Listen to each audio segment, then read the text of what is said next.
Hello everyone and welcome to this question. Let's have a quick look. It goes here, show that the equation 6x squared equals tan cos plus 4 can be expressed in this form. Okay, so it wants to get rid of tan and it wants to get rid of cos squared and make everything into sine. That's fine. So what we do know that tan theta is the same as sine theta over cos theta.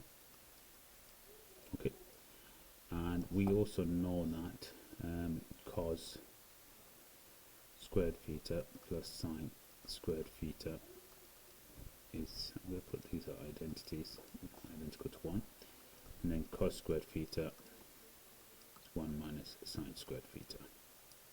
Okay, so if I sub those in these places, so that will give me 6 bracket 1 minus sine squared theta is equal to tan, which is sine theta over cos theta multiplied by cos theta plus 4. Okay, so expand this out, you're going to get 6 minus 6 sine squared theta. The cos's are going to cancel here, so you end up with sine theta plus 4, and then I'm going to bring everything to this side to make it positive, so minus 6 brought to the other side is going to give me 6 sine squared theta. You already got a positive sine theta there, and then the 6 you're going to take over by minusing it, so 4 minus 6 is minus 2, and all that's going to then leave this side 0, which is what we're required to do.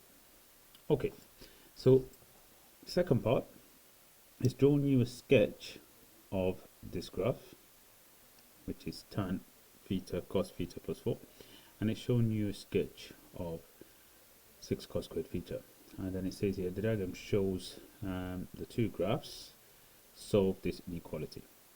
So this inequality, if you look at that, is the same as this. Okay, and well, when I say same as this, let's take out the inequality sign at the moment and let's solve it as an equation, and then that can be expressed like this, okay, in this form. So they've done all this deliberately, trying to get you to think about things. So now what we need to do is, so now I'm going to deal with this and find out where are all these intersection points by solving for theta. So let's just, if I get this expression, 6 sine squared theta plus sine theta minus 2 equals 0. So if I put in bracket, close bracket, open bracket, close bracket equals 0, factorize this, 3 and 2, yeah, so 3s, 2s, so 3 times 2 is 6, and 3 times, if I times the 1 by 3, and then, yeah, that will be 1 and that will be 2, so that will give me 3s 6x squared plus 3s minus 4s, no, so I need to put the, sorry, that needs to be a plus, and 2 there, and that's going to be the minus. So let's just do it again. So 3s times 2s is 6x squared. That will give me minus 3s. That will give me plus 4s, which will leave me with 1 plus s, and that will give me minus 2. Okay, so on this I now got, sorry, s I've called sine. So 3s will equal minus 2, or you got 2s will equal 1. Take that to the other side. So s is for sine theta, so I'm just going to write sine theta now. Sine theta can equal minus 2/3, and on this side sine theta can equal a half. Okay, let's divide that by 2, and then you need to find out all the values, the critical, these are called critical values. So take the sine to the other side, so theta is going to be sine inverse of minus 2/3, and on here theta is going to equal sine inverse of a half. Now these are exact values on a half, you can get that straight away. Check it on your calculator though, just to make sure. So you got sine inverse of a half is going to give you 30, and you want all the angles between here, so that's going to be 30, and then 180 take away 30 is going to give me 150, so you got 2 there.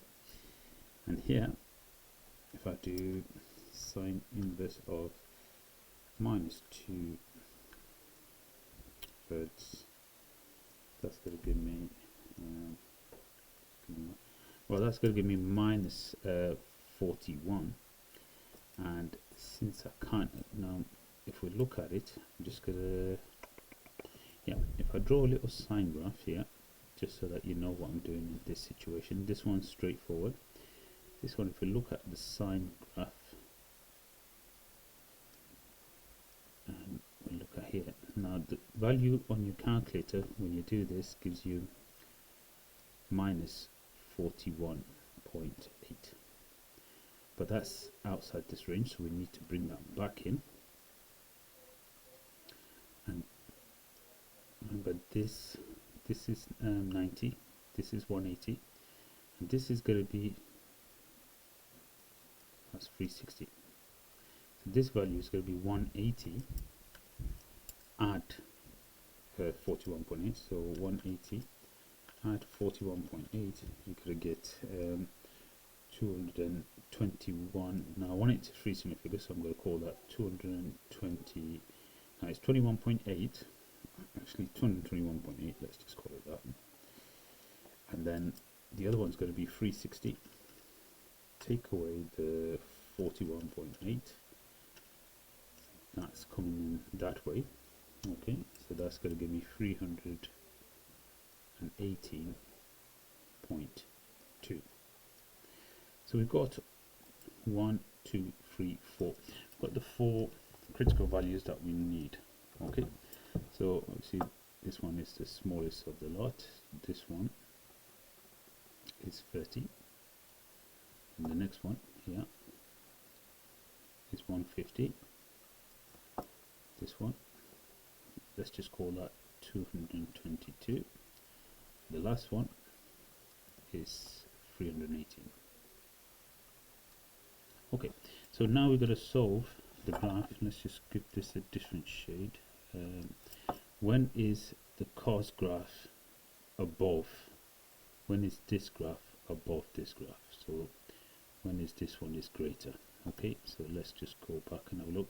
So this is the cos graph. So here it's above that graph. Now it's below. Now it's above it. Now it's below it. And now it's above it. Okay, so you can't just leave your answers like that. You must put it as an inequality. So we've got to say it's above it between this interval. Okay, so when theta is greater than 0 and less than 30, also is above it for this interval. So when theta is greater than 150 and less than 222, and here when theta is greater than 318 but less than 360, because we satisfy this one. So this will be the answer when we satisfy all the inequalities. Okay.